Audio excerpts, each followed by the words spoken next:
Do you ever imagine, just in general? Is it a thing you ever do? Well, according to this video, if you do, that's proof that God exists, and not just in your imagination. What could the argument for this possibly be? Well, that's what we're all here to find out, so let's not waste any time. Today's video, I want to go over a topic, I'm not going to pull anything directly from the Bible, at least I don't think.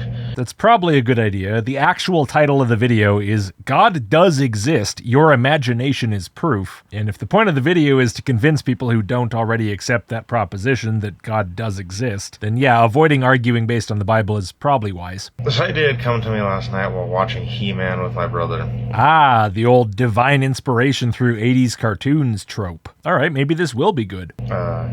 Which is kind of a funny thing, or Masters of the Universe, the new film that just came out. New film? Of He-Man? Jesus, are they still trying to sell those crappy toys or what? Well, I'll immediately put that on my list of things never to watch. There's a scene in the movie where Adam's on Earth and everyone thinks he's insane. Adam? Who's Adam? Is that the He-Man? I've never watched one moment of He-Man in my entire existence. Or actually, no, that's wrong. I have seen that little clip where he goes, I have the power! And I've seen memes of Skeletron, so I know who that is. I guess that guy's kind of cool. He goes, like a Three Stooges. Anyway, sorry for getting sidetracked. The guy thinks he's insane, right? Okay. And that he's living this fantasy and like he's been traumatized as a child. Oh no, that's horrible. Poor guy, why are we talking about this? So he believes that this place exists that doesn't really exist, which is Eternia. Eternidia? Eternia. Eternidia, okay. And this is an imaginary land that doesn't exist. So I guess this is how we tie in the whole conversation to the imagination. What is He-Man even about? Do I even want to know? Does he imagine all his fights with the skeleton guy or something?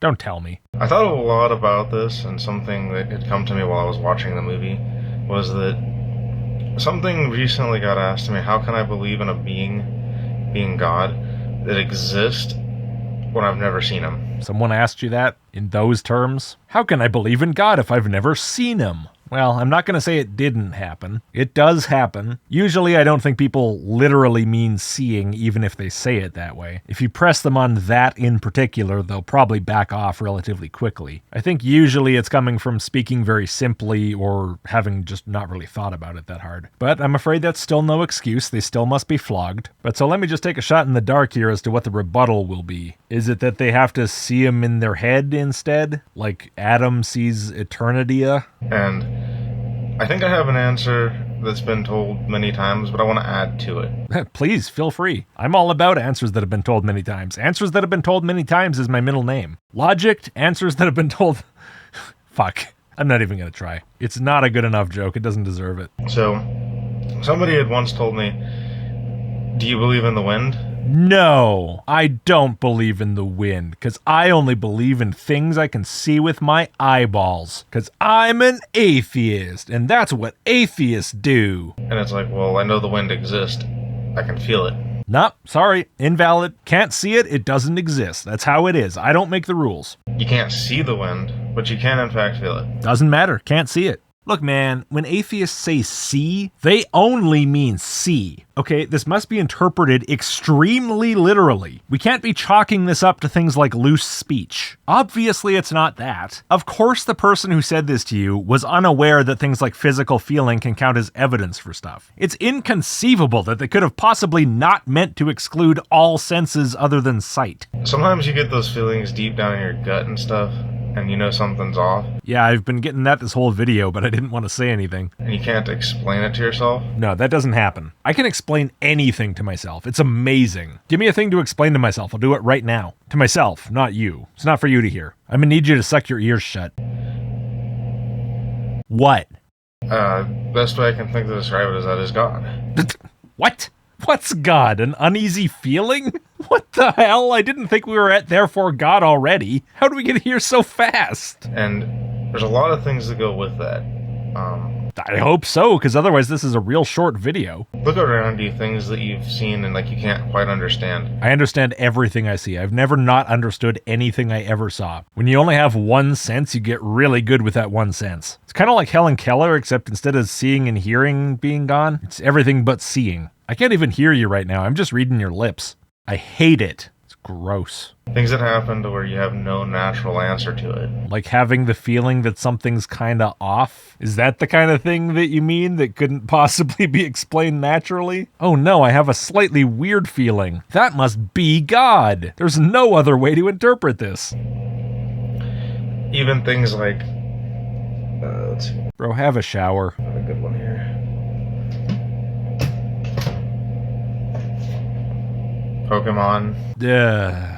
At least tell me you're not keeping this stuff in your bedroom. You're gonna conjure an eternal virginity demon.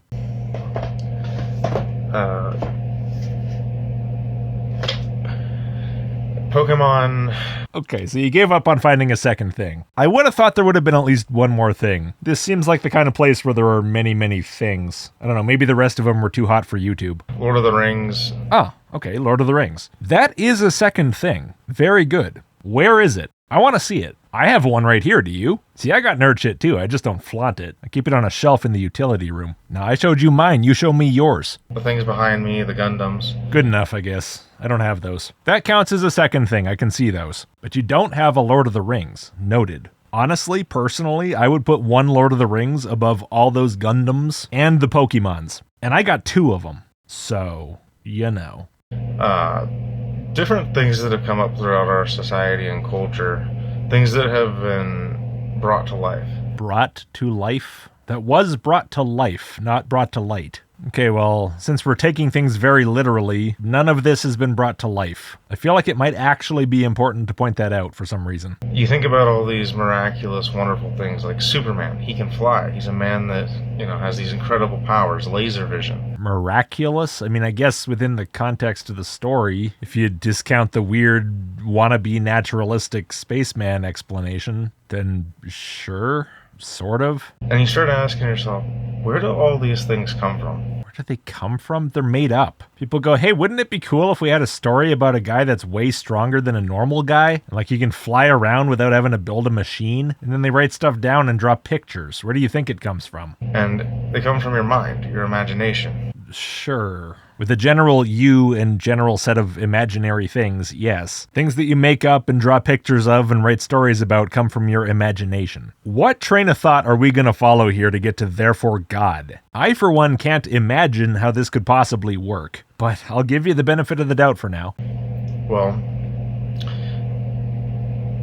do they exist? Sort of depends on how we're defining the term, I guess. I mean, there are pieces of paper with those things drawn on them. There are words on a page describing them. Those are physical objects. So in that sense, they exist. There are brains thinking about them. That's a physical thing in which the thoughts are happening, so that exists. As for the ideas themselves, I mean, talking about whether ideas exist is possibly just a bit misleading, because ideas don't really exist so much as they happen. But I would say, sure, the ideas happen. There's a sense in which there's a reality to these ideas. But there's no actual man named Superman who can fly around like that. So Superman as a man does not exist. In a way, yes. Sure, I can live with that, I guess. They exist on paper. They exist in the screen. Huh. It might turn out I didn't need to say any of that. That's alright, I'm just happy we have some agreement. They exist in the movies, where things can happen. Do the happenings exist? It's alright, you don't have to answer that. I was just pondering. Now, it's not to say that they don't exist in the real world, because they clearly exist in our world in some capacity. Okay, well again, the ideas, yes, sort of, to the extent that you can even say an idea exists. And yeah, the pictures exist, and the action figures you have there exist, but the things themselves that you're imagining do not. There is no Superman. There are no Pokemon. You can't conjure something that doesn't exist into real physical existence with your imagination. I know this is obvious. Maybe I don't need to say it. I hope I don't. From the way you're talking, it almost sounds like maybe I don't. But still, I'm gonna say it because if I need to, it should be said. Now, having said that, all these miraculous things are in your mind. And God is always in your mind. Yes, the idea of God is imaginary. And much like with all these other things, if you create a representation of what's in your imagination, that doesn't make what you're imagining an actual real thing. Again, it almost feels like I don't have to say that, but something about this is making me feel like I need to say this. He gives you the visions for these things. Oh, okay, that's a different direction than I thought we were going. I thought we were going maybe, possibly some kind of ontological argument territory, maybe. But instead, no, it's God put Superman in your brain. Just state it as a fact. And I know that might be hard for some people to accept. Till you've made any kind of argument for it, yeah, definitely. So I guess we'll see if you do that. But the thing is, God is in fact all around us if we really, really allow him to be. That sounds like a totally different concept now. God is in your imagination. God put Superman in your imagination. You might find that hard to accept, but if you let God be all around you, he'll be all around you. It's like you broke off half of two different sentences from two different chapters of a book and jammed them together. Can we stick with the first thing for a bit? The thing about God living in your head and making you imagine stuff? Because that was way more interesting. The thing is some people say that you can't see God, and that's not true. It's not? It seems obviously true, at least by anything like a standard Christian theology. Are you a Christian or what? God created everything, including us. And if you look deep enough within yourself, you can find God. Okay, but you were interpreting seeing very literally before. Are we still being literal about this? You can literally see God? And the thing with that is that God is literally everything and everywhere and everyone. Ah, okay, so yeah, you do mean that you can literally see God because God is literally everything you can see. That's different. So I got curious at this point because this is not usual Christian thinking. Sure, usually Christians will think God is everywhere, omnipresent, but not that he's everything and everyone. God might be present within the creation, but he is not the creation. But the About page does make it very clear this guy's a Christian. Well, what he's talking about sounds to me like a form of panentheism, where everything in the universe is, in whatever sense it's meaningful, made of God, even if God's being expands beyond just the universe. And you can have that in Christianity. It's just weird and really unusual. That's all. God is literally everything and everywhere and everyone. God is within Satan, which is why Satan can never overcome God. See, again, really unusual thinking for a Christian. I mean, okay, I guess you could say if God is omnipresent, then he's present wherever Satan is present, except in hell, I guess. And you could say Satan only exists because God sustains his existence. So in that sense, God is like present and interactive with the being of Satan. But I don't think that's what's being said. I think what's being said is that everything, including Satan, is made of some sort of divine essence. It is God. It's like a piece of God. It's made out of God.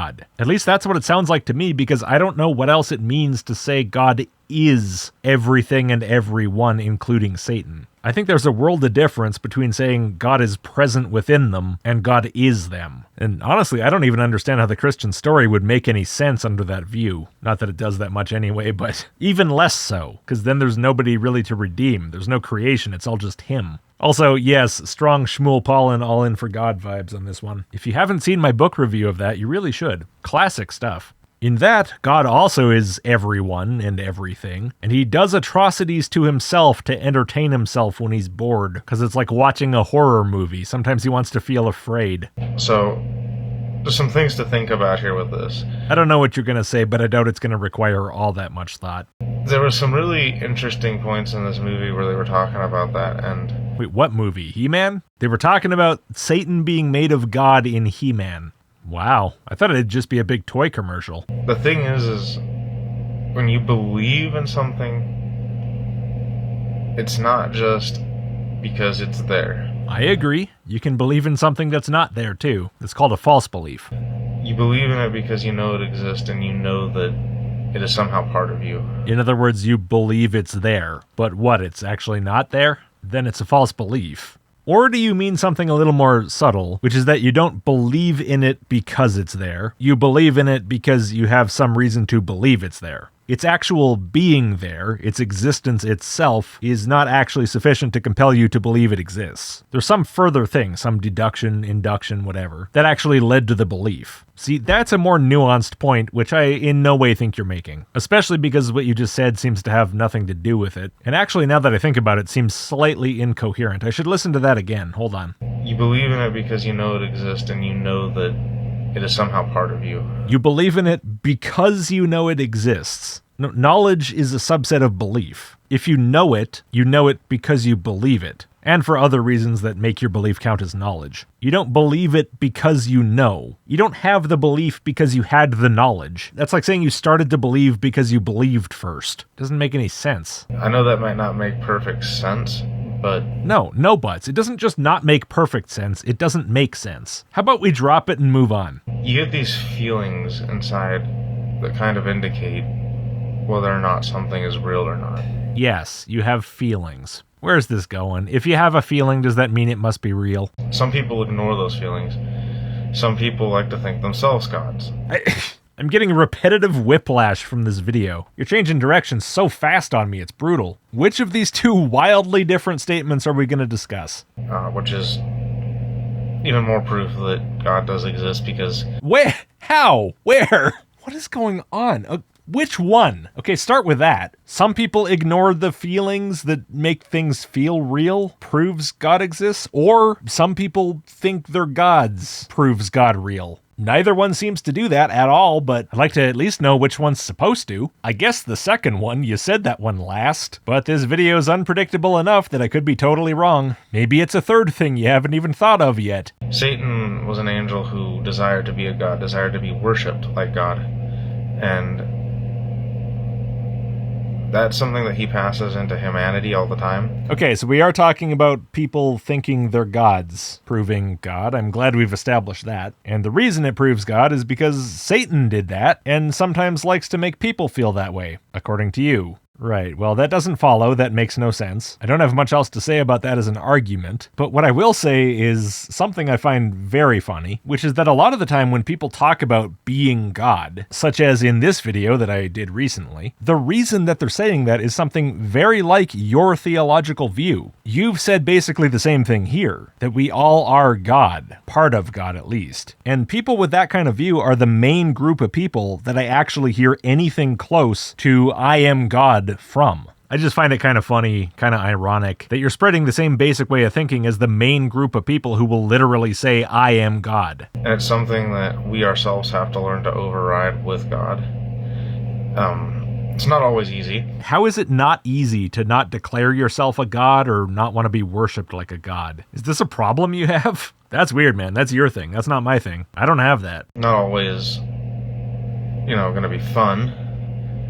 In fact, I would say about 99% of the time it's not. Not thinking of yourself as a god to be worshipped is hard and 99% of the time really not fun. Bro, I have zero clue what mental phenomenon you are even talking about. I have no experience with this. This is incredibly bizarre. But you really just have to open your eyes, your heart, and your ears to see the signs around you that God really does exist. The signs around me, I'm not really interested in around me. The video's about my imagination. My imagination's not around me. Can we talk about my imagination instead of things around me? Why have we abandoned that entirely? You insisted that proves God exists, but then provided no argument for it and went off rambling about a bunch of stuff that I don't even remember at this point. It's just disconnected nonsense. You could have taken 5 minutes to write out at least point form what you wanted to say. It's clear you got time on your hands. What's the excuse? I mean, there's things where I sit there and go, man, there's no way I would have got this on my own. Like what, a bonus at work? Things that happen in dreams that suddenly happen in the real world that I can't explain. Oh. Wait, how is that getting something? Never mind, I don't expect this to make any sense. Alright, I'll bite. What kind of things? Details, please. I've had plenty of things where it's like deja vu moments, so to speak. Deja vu. You mean when some new experience feels kind of like a memory? That's not predicting the future. Can we stick with one thing for once? And deja vu does exist to some degree. You know what? I don't like the word exist that you keep using. I'm just going to say no. It does not exist. It happens. And? It's when things happen in one realm, and then they catch up to happening in this realm. Look, no, we're not adding that to the list of claims you have to back up here. I was already being generous letting you add your dream predictions to the list. And you didn't take advantage of it. You just moved on to something else, as usual. No, do anything to support any of the claims you've already made, and then maybe we'll talk about whether deja vu is shit that happens in other realms crossing the realm veil. So a lot of things like, for example, in the realm of the spirit, you'll have dreams and stuff where things are happening within your spirit that you can't yet see. because they haven't manifest into reality or our world. Sure, that's a thing. Why not? What the hell? Let's just run with it. See where this goes. Into the flesh, which, by the way, reality and flesh are one thing. Of course, the whole universe is flesh. We live in the flesh-verse. It's flesh all the way down. Atoms? Flesh. Quarks? Flesh. And therefore, of course, because everything's made of God, that flesh is God, the God of flesh. It's hideous, I hate it, but what are you gonna do? All you can really do is cook it medium rare and hope for the best, I guess. Just for note of reference. Ah, yes, thank you. Very important note of reference. Think about it. Don't say something you haven't thought about. You gotta keep up your very thoughtful standard here. It's one of those things where, like, you start realizing that give it time, things do happen, and answers do become more apparent. That's great. I have no idea what the fuck you're talking about. But your imagination is God's greatest gift to you. So it sounds like at some point we rolled right on past the therefore of the whole video, and now we're just taking this for granted. I don't know when any of that happened. I might have blacked out for that part. And it's proof that he does exist. Oh, never mind. There it is. Dangling out there in the flesh void. No idea how that was supposed to be supported by anything you've said. And you know what? I don't think you have any idea either, so I won't even bother to ask. Because if you can see things in your mind before you can see them in reality, you can't tell me that you can't still believe that God exists. I mean... Oh, never mind. Suddenly we have an argument happening. Okay, so do you mean predicting the future here? Or do you mean seeing something in your mind before you draw it on a piece of paper? Like Superman. Who knows? But either way, apparently it's therefore God for no reason. It just doesn't make sense otherwise. Nothing makes sense. Nothing. We are not in the realm of talking about what makes sense right now, okay? We got a long way to go before we start talking about anything like that. Because... where do those thoughts come from? Where do those thoughts come from? Enunciate, please. God, why not? You won. QED. Fuck it. They're not things you manifested into your brain on your own. You know, a brain isn't like a thing that does stuff on its own, no. Don't be silly. It's not like that's exactly the thing it does or anything. So, I mean, just something to think about. No. The last time I put any significant thought into anything this stupid, my brain fried. I got lucky that time, but I'm not doing that again. I can't afford another one. Anyways, I hope this video finds you all well. Until next time. I sincerely hope there will not be a next time. This is physically painful. I'm barely keeping it together. I might as well be wearing thumb screws. Alright, great. Subscribe, like, thank you supporters. Couldn't do this without you. Goodbye.